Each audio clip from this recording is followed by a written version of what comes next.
Hi, everybody. As people are logging on, they're filing in, I want to take a couple minutes to make some general announcements, class announcements to bring you up to date on where we are now in the class. We've got the session today, and then on Monday, we'll have a review of the whole of the class. And then on Wednesday next week, we're going to have the exam that will cover all the readings and all the lectures. So the time has come this weekend for you to bone up on, check out the lectures that have been recorded. If you haven't seen them all, go back and look at some of them. If you've kind of forgotten what they talked about, check over the reading, make sure you have an understanding of what the basic ideas of the reading are. On Monday, I'm going to be talking more specifically about the exam, what I'm going to have in the exam and how detailed I'm going to be, which is answer is not very, because I assume that you're at home and you're going to have access to everything around you. So I'm not going to ask you like the name of an article. You can just quickly look it up. I'm going to ask you some question that relates to the main idea. So it's something that you will have had to have read it. You would have to have some understanding of what was in the lecture or in the reading in order to be able to answer the question. It'll be multiple choice. It'll be on Gaucho Space. So I'll figure, right now I don't know how to do that, but I'll figure it out between now and next week. I know you can do it, so don't worry. We will have an exam a week from today, and Monday we'll review it. And in the meantime, the other thing you're doing right now is you're looking at your, let me bring this up and bring up the slideshow. You're looking at your groups. You've found your groups on Gaucho Space, the group that you're in, the letter, and then you've managed to contact the other people, and you've done that through your, through the chat rooms that gives you the initial contact with the people in your group. And then probably most groups are connecting through Zoom or through WhatsApp or WeChat or TikTok or text message or whatever social medium you use to communicate with each other. You're doing that in order to figure out what you're doing, is what your main idea is for your project, who's going to be taking what role. We went over all of that last week, so I'm not going to do that again, but just to remind you, that's what you should be doing, though next week your progress on that is going to be interrupted a little bit because we have the exam on Wednesday. But today we're going to continue our discussion of the rise of new forms of religion. And what we've looked at are new religions, like Scientology, for example, that are just kind of newly created, but also new forms of old religions. Earlier in the class, we saw the Vedanta Society, which is a fairly new form of Hinduism going back to the Vedas. And today, we're going to look at another movement that goes all the way back to the Vedas, that the International Society for Krishna Consciousness is a fairly new movement, but one that's based on old ideas that have been around for literally thousands of years in India, going back to Vedic times, and focuses around the reverence, the love of Krishna and the love to Krishna, which is what the word bhakti means, Krishna bhakti. You know the mantra, Hari Krishna, Krishna Krishna, Hari Hari, from which the movement gets its commonly used name, the Hari Krishna movement. The official name is the International Society for Krishna Consciousness, but we know them as the Hari Krishnas. It was founded by this man whose name originally was Charande. He was a businessman from Bengal, but he decided that he wanted to spread Krishna consciousness around the world, and he came to the United States in the late 60s, early 70s. I met him when I was at Berkeley. In fact, I held an event for him at the Center for South Asia Studies, which I was the project director of at the time, and helped to engineer a discussion between him and one of the scholars of Vedic studies at Berkeley. Really quite a remarkable person, my recollection of him was, and that he founded a movement of great devotion. The devotees were devoted not only to him as a person and his kind of really almost saintly presence, but also his teachings. And the idea was that you could, anybody, you don't have to have been born of Hindu, anybody could listen to his teachings and you could meditate and you could get the power of Krishna within. And so it was a spiritual lesson meant for everybody, but his initial disciples in the United States, of course, were people here in the United States and in North America more generally, and in Europe, and now also in India. There are a number of followers. So it has become genuinely an international movement. The Hari Krishna movement is kind of notable for the saffron robes and chanting Hari Krishna. They're very visible, have been in the past on the streets and at one time in airports. Less visible these days, but the movement still exists. In one form is the free food, or a small fee for the food. It's not totally free, but it doesn't cost very much, and it's really good vegetarian food if you're like good vegetarian Indian style food. They used to have a vegetarian kitchen, outdoor kitchen right here on the UCSB campus a number of years ago. And the leader of that was a guy by the name of Sarvatma Das. You could hear them chanting, you could get the good food, you could learn something about the movement. And I'm pleased to say that Sarvatma Das is still around. He's still, I think, in Santa Barbara or Goleta or someplace. He worked with the radio station and campus for a number of years. And best of all, he's with us today. So I'd like to get out of the share function, if I can, and stop share, and bring up Sarvatma Das. We're trying to, all you have to do, Sarvatma Das, is to speak up, I think, and we'll see you. There you are. Good to see you, and thank you so much for joining us. You've come to previous versions of this class when we actually met in a classroom, and you had to bring your harmonium in, and you had some of your colleagues, and you performed for us. But now we are on virtual presence, and we get to hear your story, which is engaging, how you came to this path, and then to hear something about it, and maybe, if we're lucky, to actually do some of the chanting ourselves.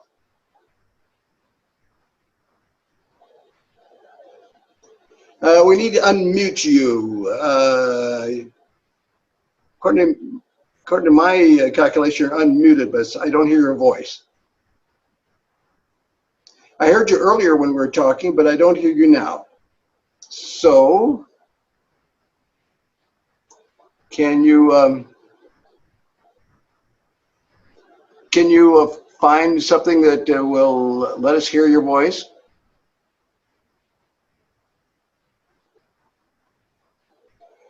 I can't lip read, so I don't know what you're saying. According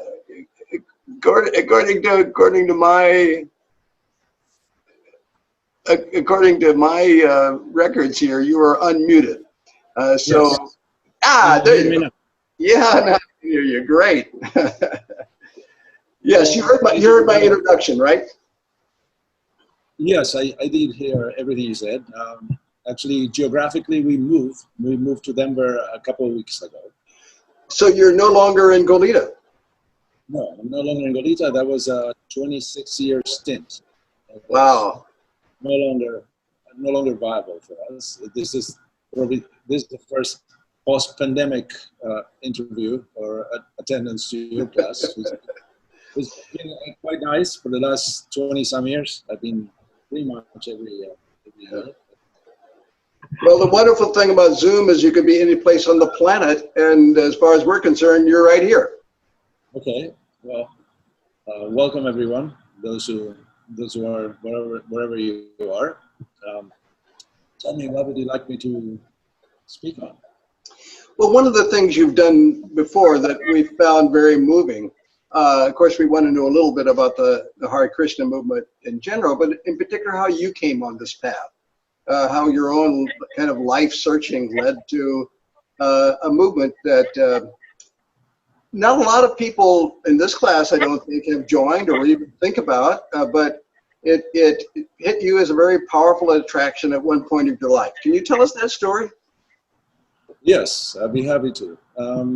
Well, as you explained, Prabhupada came in the 1965 to America. The movement started in 1966. It was kind of a turbulent years because of the Vietnam War, because of the counterculture, the post-Bohemian era. It was actually a very ripe time where people were dissatisfied with the status quo. I'm not exactly sure. I am in touch with the current generation, and I'm not sure how satisfied or dissatisfied they are. But I don't think they're going to start any countercultural revolution anytime soon. Maybe they will. Maybe they will. Hopefully, they won't stand by the absurd rules of consumerism. So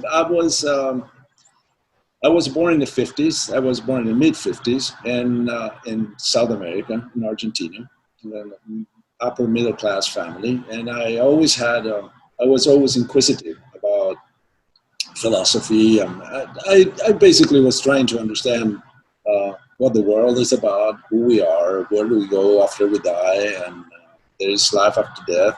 I wasn't too concerned with the religious or spiritual questions, like is there a God, is there a deity, and so on.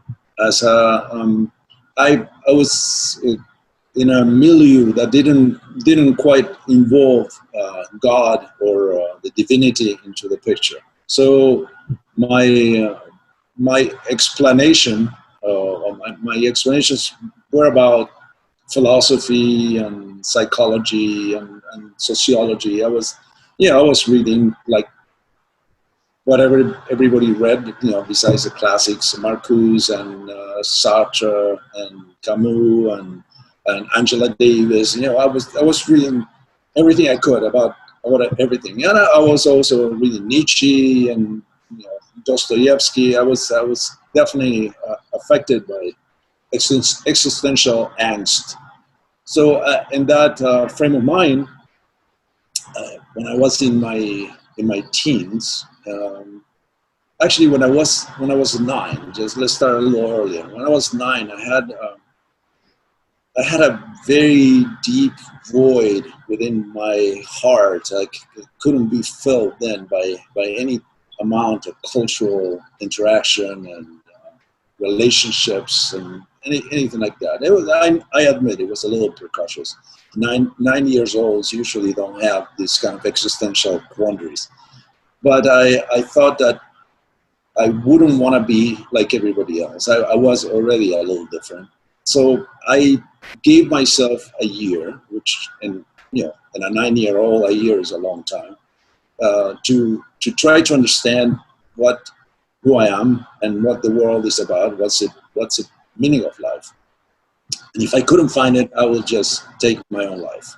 I was very serious about my search. So, but the problem with the search is you have to know what you're looking for, because otherwise you may be cheated or you may be disappointed. So I didn't really know what I was looking for. It was a poor attempt at searching. So what could I do? I could read some books that were available to a 9-year-old. I asked family and friends of the family and people of influence, and nobody gave me a good explanation of what life was about. So when I was about 10, a year later, as I came to the deadline of my own demise, I decided to start thinking, okay, how am I going to take my own life? This is, I wasn't morbid about it. I was just trying to be practical, something quick and painless. I heard a voice, and I recognized it wasn't the voice that the mind has. Everybody can hear the mind chatting with you all day long, every day of your life. But it was a different voice, a very deep voice that said, I know what you're going through, and I have something for you, and I think you're going to be satisfied with it. But unfortunately, the timing is bad because you are not mature enough to understand what I have for you. It's like, you give the keys of a Rolls Royce to a 9-year-old. First you have to have a driver's license. So basically I understood, okay, I got to wait. I have to be patient. So I decided, okay, I'm not going to kill myself. This is good. This is a good start. And I continued with my life. I had a very adventurous life. I eventually ended up in Uruguay, neighbor of Argentina, managing a small newspaper where I used to write a lot of the articles. And I was very much into Breton and surrealism and so on. So the newspaper had kind of that influence, I would say. And as I was with some friends of mine, intellectuals and musicians and actors and so on, I had an epiphany, and the epiphany was so vivid to me that there was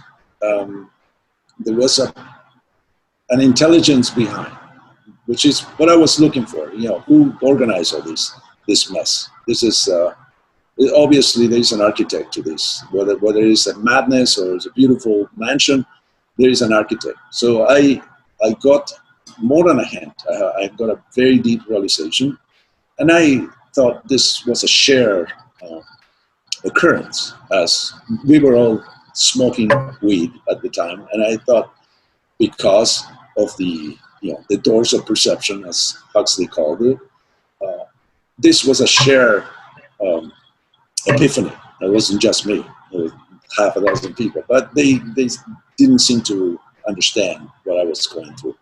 So my circle of influence and my friends became quite smaller as after an epiphany, there's very little satisfaction that you get from mundane interaction. So I was actually even getting in deeper about existential matters.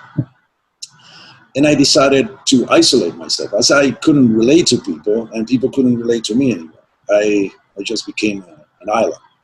So I heard from a friend of mine that there was an abandoned hippie village up in North Brazil, and I was in Uruguay. So I pawned a ring that I had since I was young, and I bought myself a ticket to Rio de Janeiro, and then hitchhiked and took buses until after 48 hours of traveling. This is an enormous country. I arrived to the capital city of the state of Bahia, called Salvador. Then I took a local bus for about 45 minutes to a fisherman's village called Arembepe, and then I walked into the jungle.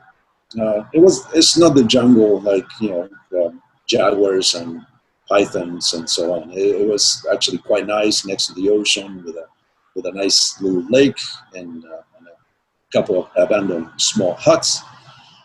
And I established myself there for many months. I had a Swiss knife. I had no utensils. I had no food. I had a few books with me, Carson McCullers and Flannery O'Connor and James Baldwin. I was into the Southern American literature at the time. And I actually was doing my own meditation. I was reading books about healing and so on, kind of an early self-help library type of thing. And I was only eating coconuts. I mean, not eating really, because young coconuts in the place where I was will fall every day or two, and I will just cut it open with my Swiss knife and drink the juice. There's no meat, no flesh to the coconut when it's in young state.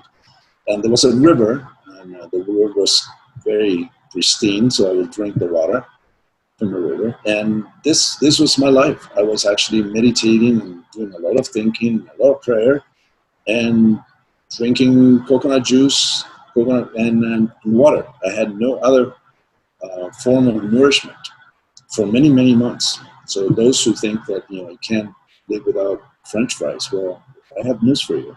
There is life after McDonald's, definitely.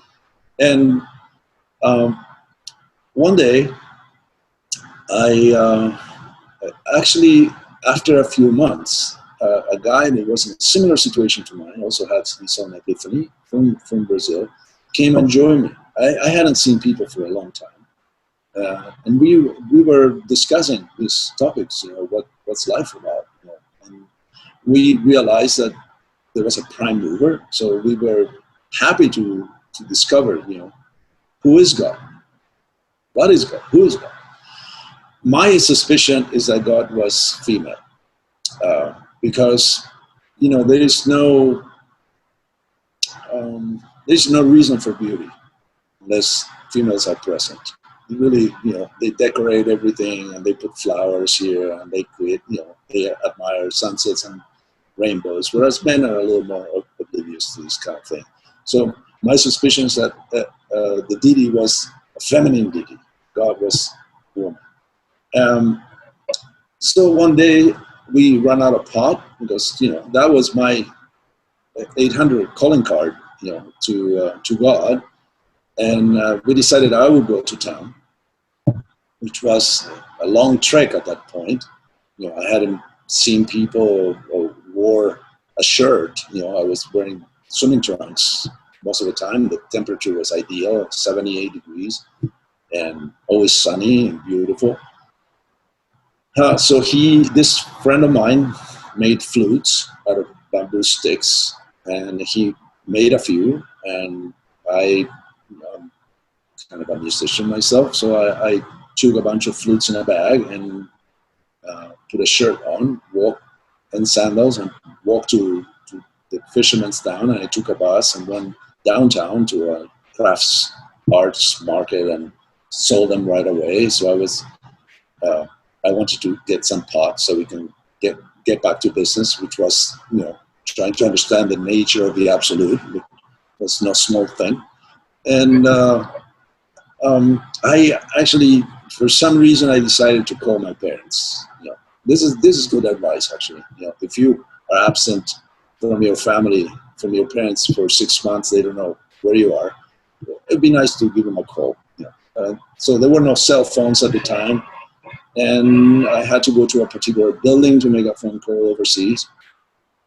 So I called them up. But when I went to this place, I met a girl in a wheelchair that actually looked different. She had a glow about herself. So I approached her, and I said, well, I don't know you, you don't know me, but you have to understand my intentions are good. I see you in a wheelchair, and I feel that I should help you. And I've been reading a book about a Japanese healer that by prayer, by mantras, by manipulation, not even touching it. Everybody has the inherent power to heal others. So I would like to test it on you, and if you don't mind. And her answer is very vivid in my memory because it was very unusual. I expected her to be a little disappointed with her own destiny, saying, why me? Why I have to be in a wheelchair? But she was not like that. She was not, she didn't have any grudges about her situation. She said, well, I never walked. I was born this way. And yet I've been everywhere I wanted to be because people take pity on my condition and they take me wherever I need to go. Also, I suffer probably less than you because the body is a source of pleasure, but it's a source of pain. For sure, there's so many pains that will afflict your body. And I'm paralyzed from the waist down, so I don't feel half my pains, half the pains that you suffer, I don't feel them at all. And also, I understand that I must have done something. I believe God is just, and I must have done something. We are souls. We are not the body, and I must have done something to deserve to be in this situation. So I'm not going to complain about it. I'm just going to go through and learn from it. So the need that I have, the help that I require, is of a spiritual nature. It's not of a material nature. Even if I walked, so what? I still have to grow old. I still have to get sick, and I still have to die. So what would be the advantage of that? I was shocked, and at the same time, I did recognize the same frequency of the sound that I heard when I was 9 years old. myself that I had something for you. This was actually the revelation of why I should kill myself, because I have to understand that the body, the soul within the body. Sarvatma, excuse me, the quality of your voice, there's some kind of a static. And if you could speak maybe closer to the microphone, because you're kind of fading out. Okay, can you hear me now? Is it better? That's fine. Okay, so I understood that was the revelation from the voice, that I was waiting for this moment where I was actually going to be given what I was promised when I was 10, and I was 22 or 23. So I said, okay, well, what you just said sounds to me like the absolute truth. Why don't you tell me more? Why don't you tell me everything you know? I have all the time in the world. I have no other occupation but understanding the nature of things. So we spent time together, a few days, and when I asked her, where do you get all this? She said, from the Hari Krishna movement. I said, well, fine. I'm like most of the students probably listen to this. They probably don't know the first thing about the Hari Krishna movement. So I was in the same position. So what do they believe? What do they do? And she said, well, they have is a very ancient millenary philosophy that believes that God is the supreme person, as we are persons and made in the image of God. And as a person, he has feelings. His feelings are infinite, unlike ours. And we are part and parcel. So we are actually the family, the lost family that God has, that we went astray. So by the process of bhakti, by the process of love and devotion, if you think about it, God being God has everything, doesn't need anything, but there is one thing it doesn't have, and it's our love, because love is a voluntary thing. Otherwise you will be a robot, a zombie. So if you give your love and devotion to God, God will reciprocate by restoring your original memory and your original identity, which is totally spiritual, not material. So that was my beginning. I actually trusted her, and she taught me a few things in the first few days. And then I went to the ashram, to the monastery, to the temple on Sunday. That may have been the middle of the week. So on Sunday I went to the temple. They had an open house, and I stayed. I became a monk. I was a monk for 17 years. Then I got married. This is allowed. This is not the Catholic priesthood where you're stuck with yourself. And I've been married for 22 years. So I've been practicing Hare Krishna for the last 40 years. I'm sorry, I can't hear you now. I'm sorry, I muted myself. So you're still in the movement? I am, and I practice pretty much the same principles that I did. We don't eat any animal food. Just don't eat fish or eggs, and we don't take intoxication. Matter of fact, that was how I stopped smoking pot. I asked her, so if you don't smoke, how do you get in touch with God? And she said, well, there is the mantra meditation, the chanting of the names of God is the key to enlightenment, self-discovery, and so on. So it will be cheap to say take a pill or you smoke a joint and then you realize God. It will be cheap, and God is not cheap. So chanting is better than pot? Chanting is a lot better than pot. First thing, you don't get the peace, you don't come down. It continues. You don't need another. The mantra is sufficient. It's a very happy thing, and it's meant for everyone. Like, people react differently to different methods or even drugs. So this is, there is no paranoia, there is no going down, there is no munchies. It's actually great. It works, and it's free, and you can take it through countries that where pot is illegal and still chant. Now, formerly the members of the movement used to live in groups in kind of communes. But you've lived just with your family, except there was a group in Santa Barbara that you were connected with. So is there still a group in Santa Barbara, and are you now part of a new group in Denver? Actually, yes. There is still a group in Santa Barbara. There's a Swami that lives in Carpinteria, and some devotees spread throughout Santa Barbara. And we will get together on occasions. We were working in LA as when we closed our stint at UCSB, we opened the Good Karma Cafe at USC. So for the last 10 years, we've been doing food distribution lunches, vegan lunches at USC. But that is over now, and we moved to Denver, where we live only 2 blocks away from the ashram, and we are in touch with them. There is a project that is building. It's been built called the Sanctuary, which will feature yoga classes and meditation and cooking classes and programs and concerts and so on. And my wife and I will run that. So we are actually very much in touch with the local community. So you're part of the community in Denver now. Yes. Mm-hmm. Very much so. Mm-hmm.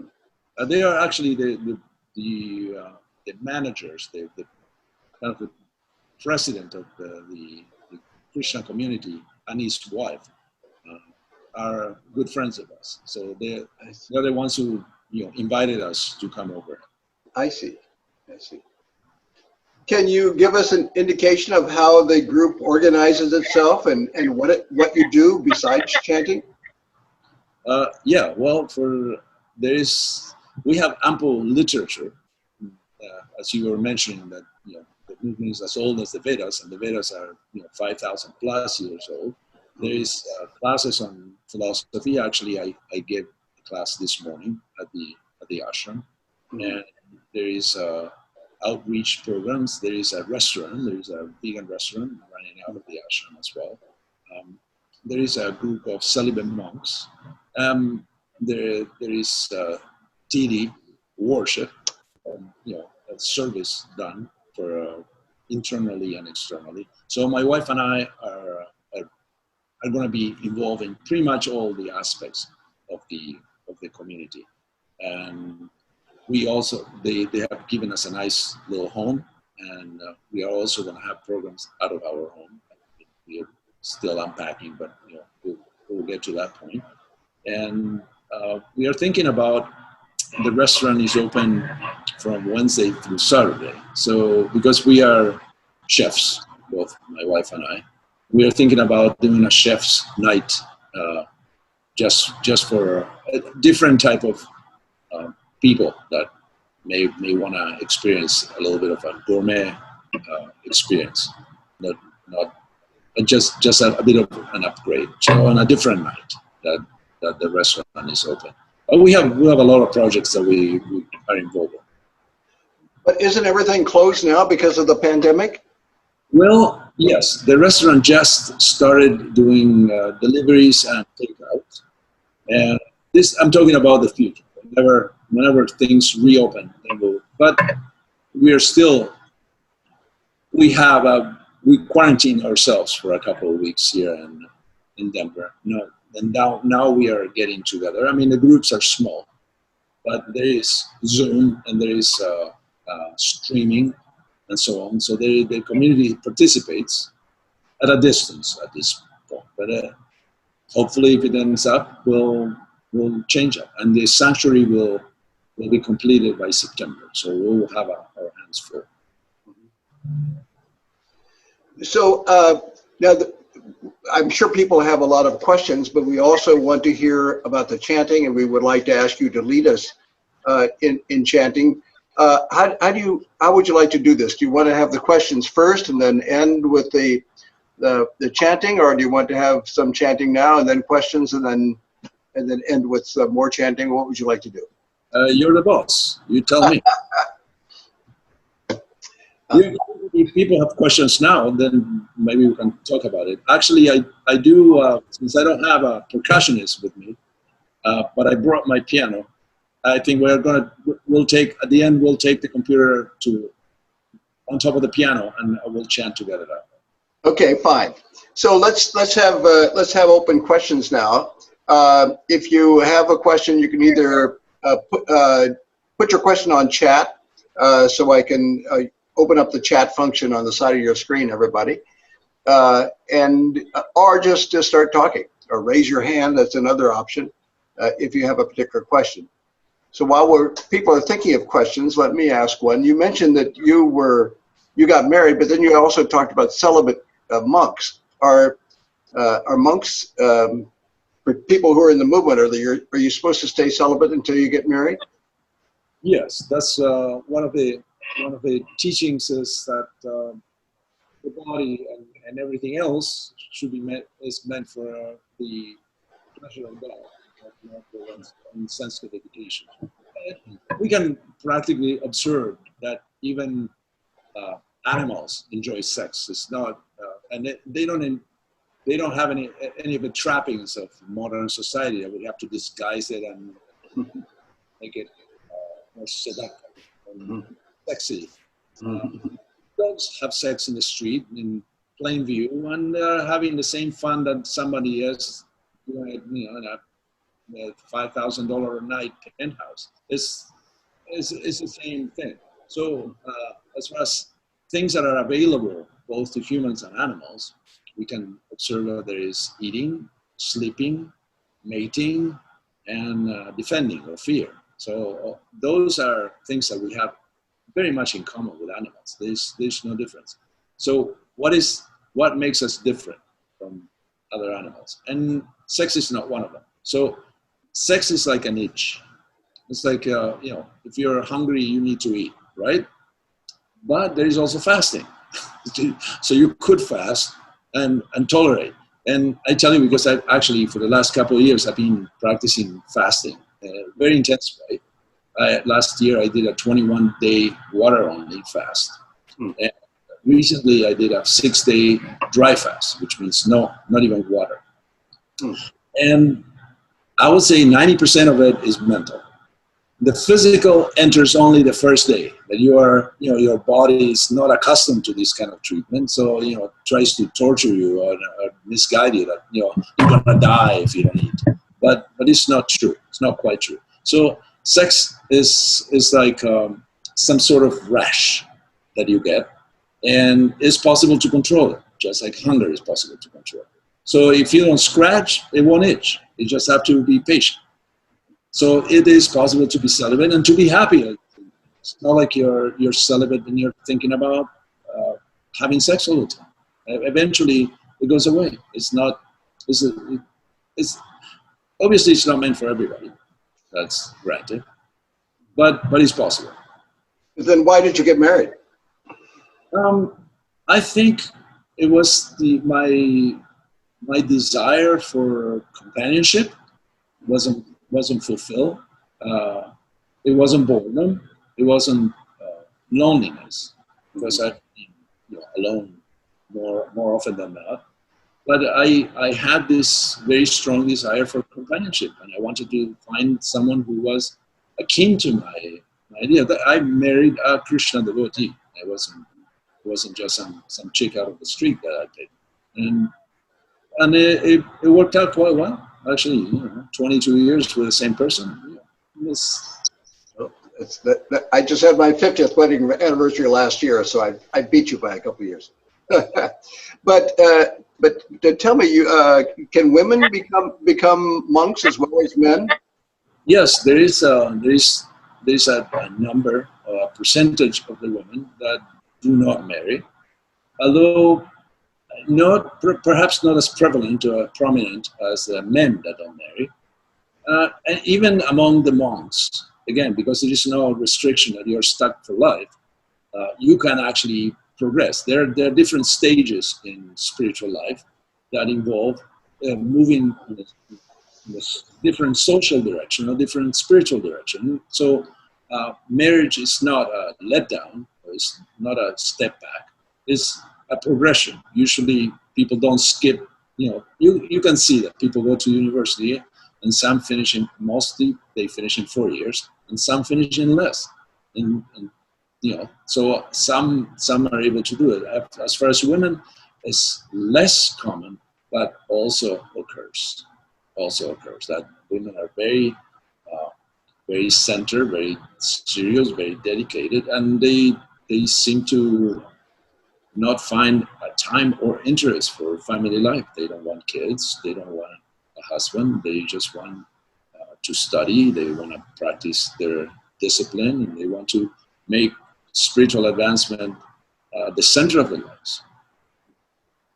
So what percentage of the celibate monks are men, and what percentage are women? I haven't done a study, or a survey hasn't been created, but I will say that it's hard. You got me there. I don't know what the percentages are. I only know that the more men that are celibate than women. So like 25%, 40%, something like that. I will say so. Yes. So somewhere about that. The men, out of 100 men that become monks, maybe 25% remain monks, and among women, 15%. Somehow or other, the household life is a lot more popular and widespread. Although the training is excellent, I think I attribute a great deal of regard for my training as a celibate monk. Didn't train me very well for household life in my first years of household life, but it worked out to be well. I mean, it makes you very determined and very serious and very disciplined. It's good to have that in your life. So at one time, you said that there are people who have been. Does somebody else have a question? I don't mean to hog all the questions. I'm kind of waiting. I heard. Maybe not. Maybe it's just sort of static.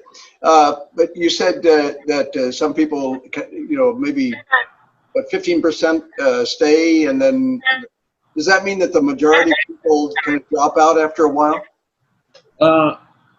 Drop out of their ashram, drop out of the monk or nun-like situation, and they become either independent, or they work with the community in a different capacity, or they get married to someone, and so on. But not that they abandoned their practices whatsoever. Again, the practices are the same, whether you're a celibate monk or a married person. And this doesn't change. The philosophy doesn't change. The lifestyle doesn't change. What changes is that the different situation at home. Now we have a family. So I first encountered the Hari Krishna movement in the 1960s in Berkeley, as I told you I knew Prabhupada. You've been around almost as long. But what changes have you seen over the years? I think when you met the Hari Krishnas, they were in the tender infancy, and as is common with infants, they're not very mature. They don't know what they're doing. They're doing it. They don't know very well what they're doing. Of course, as you mentioned, the leader, Swami Prabhupada, he was with them. So they had a father to refer to if they had any question, if they had any doubts, if they had anything to ask, they had him to ask. Now, he passed away in 1977. The movement went through, as it usually happens when a religious movement or a spiritual movement or a charismatic leader passes away. There is always turmoil and, push and pull, and nobody knows exactly what the center is. But now we've been around for 50 years. So it's a lot more mature. I mean, we have a child protection office, we have a women's ministry, we have things that weren't even dreamt of those times. Now we have people don't just consider vegetarian good. They have to actually cook healthy stuff. And, now the 20-year-olds are 70-some-year-old, so they can eat deep fried foods and donuts for lunch. That's way over. So we have to actually take care of the body as we take care of the soul. And so it's a much more mature society that these discussions are open. Of course, because it's a society much larger than it used to be, the wide range of opinions is much wider than it used to be as well. So you have people that are on the right, on the center, and on the left, and they may not agree on everything, but at least there is open discussion. And we understand that we are all individuals. I mean, we may be part and parcel of God, but we are all individuals. We are small parts of the whole, but we are different. Not 2 grains of rice are alike, not 2 drops of water are alike, although the qualities are the same. There's a slight variation. So we have learned to accept that there is not just one opinion. There is many opinions, but the goal is the same. The goal is to develop love for God and to show elements of real, true spiritual life can be recognized just like a disease can. When you see someone with a high temperature and chills and joint pains, they have a fever, they have a flu. It's pretty easy. So when someone tells you I'm a spiritualist, but this person hasn't developed any compassion for others, and any empathy, and any tolerance, and any humility, I don't know what your brand of spirituality is, but I'm not buying. So this is what we see, that the method works, the chanting works, the bhakti tradition is very solid, and as long as you apply it to your life seriously and sincerely, you will obtain results. Well, I'm not going to ask another question now because I want to kind of let other people have a chance to ask one. Okay. Do I hear a voice? I'm just going to wait. Just pipe up if you have a question.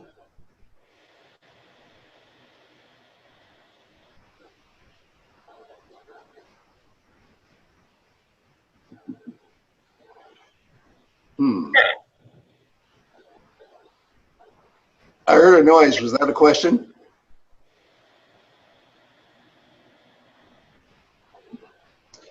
Well, if you have a question, you can always put it on the chat function, and I'll relay it, or you can pipe up later.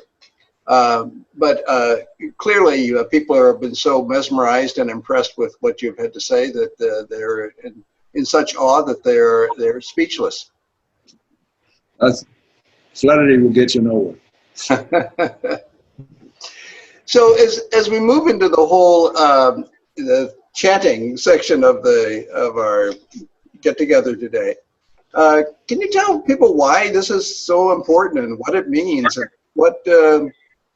why has this become such a center of the Hari Krishna practices? So much so that it's very known that the common name is identified with it. This is a millenary practice. This is nothing new. Just like when a person sleeps, you can wave $100 bills, but that's not going to wake them up. You have to say something. You have to wake them up through sound. So when a person is spiritually asleep, the resonance of the mantra will wake them up. And the mantra is not a common mundane vibration that has no meaning besides being a nomenclature, just indicates some object of sorts. But the mantra has the power in itself to connect, to go directly from the ear to the heart and wake up the dormant state of the person. So there are many mantras. In the Vedas, there are thousands of mantras, and they all have a particular effect or reason. But the mantra that we use, the Hari Krishna mantra, is considered to be the Maha, the greatest, because it contains some of the most intimate names of the Supreme. Like Krishna means the most attractive or the irresistible, and there you have the mantra. And Hare is the female energy of God, as I had the right idea that God was. I thought God was female, but it's actually male and female, as God cannot lack anything. And Rama means the source of pleasure. As we are all pleasure seekers, we should go to the source, which is God or Rama.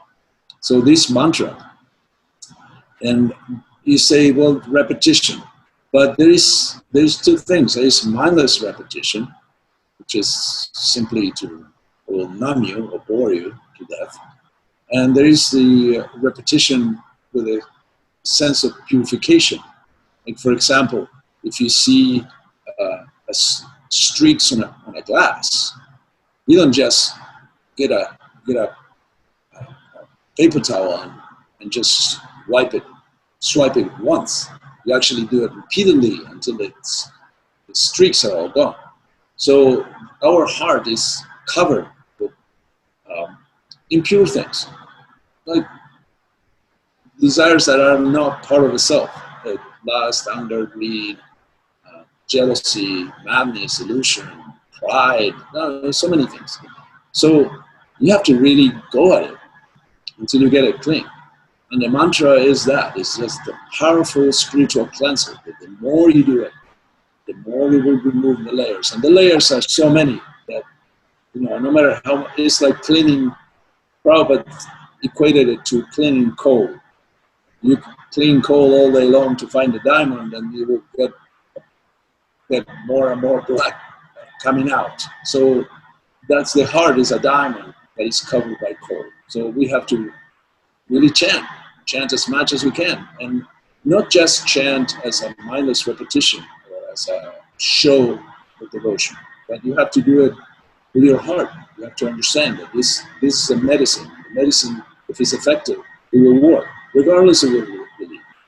If you have a headache and you take an aspirin, you don't need to believe that aspirin will work. If it's potent, it will work. So is it the chanting or the word? I mean, if you had different, instead of Hare Krishna, what if you said hot dog spaghetti? I mean, do the words make a difference? Yes, the words make a difference, because you can say you're thirsty, and then you say water. You can say water all day, still it won't quench your thirst. The soul is looking for pleasure, it's looking for knowledge, and no amount of sound vibrations will actually satisfy it. It has to be of the same nature. The soul, self, person is spiritual. So unless you find a spiritual solution, a spiritual vibration, it's not going to come back. It's not going to do it.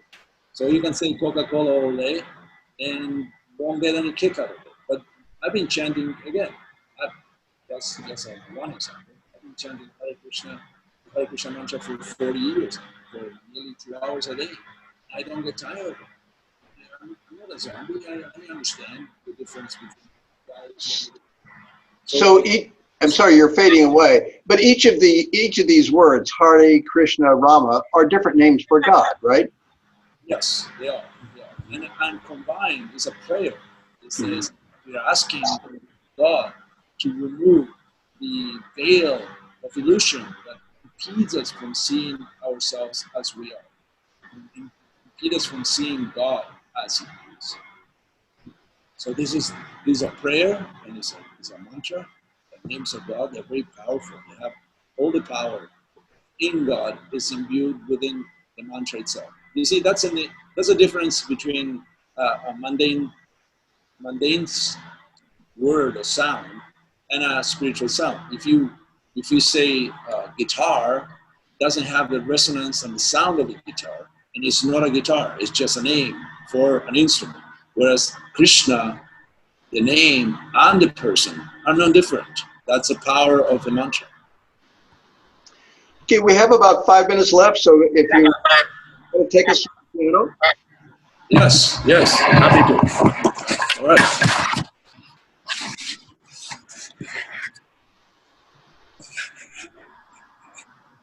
ordinarily when he comes to our class, the Sarvatma Das brings a harmonium, which is like like a little reed organ that is often used in India. Okay. So the light is coming from behind.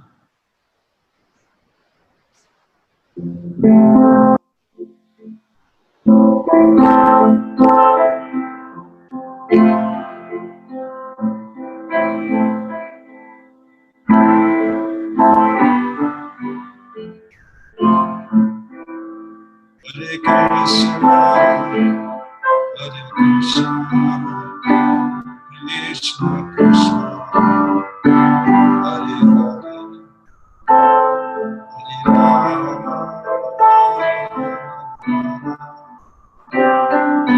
Hare Hare, Hare Krishna, Hare Krishna, Krishna Krishna, Hare Hare,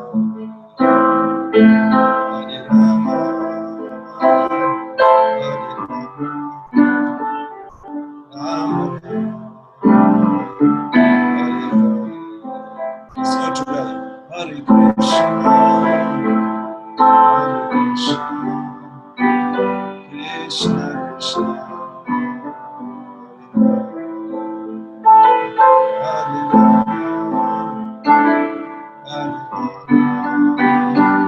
Rama, Hare Krishna, Krishna Krishna, Hare Rama, Hare Rama, Rama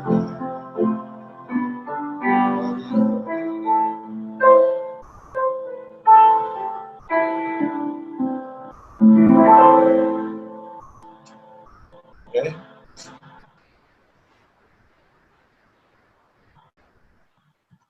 I can't hear you. Oh, I'm sorry. I muted myself so I wouldn't, so my singing wouldn't interfere with yours. And so I think everybody else was singing along. It was kind of like a Hare Krishna karaoke, in which I put the words up and we heard your music, and then each of us had the wonderful audience of one, so we could perform to ourselves without disturbing the whole class. But we appreciate very much your leading us out with the chant, and I want to congratulate you on your new position and your new life in Denver. I hope that doesn't mean that you'll never come back to Santa Barbara again, because we miss you here. You've been such a presence. But we know how to contact you, not just in Denver, but on Zoom. So as long as we have the computer, you're never far away. Yes, anytime you need me, I'll be there. Thank you so much for joining us, Sarvatma Das, and on behalf of the whole class, thank you very much. You're welcome. All the best. Bye-bye. Bye.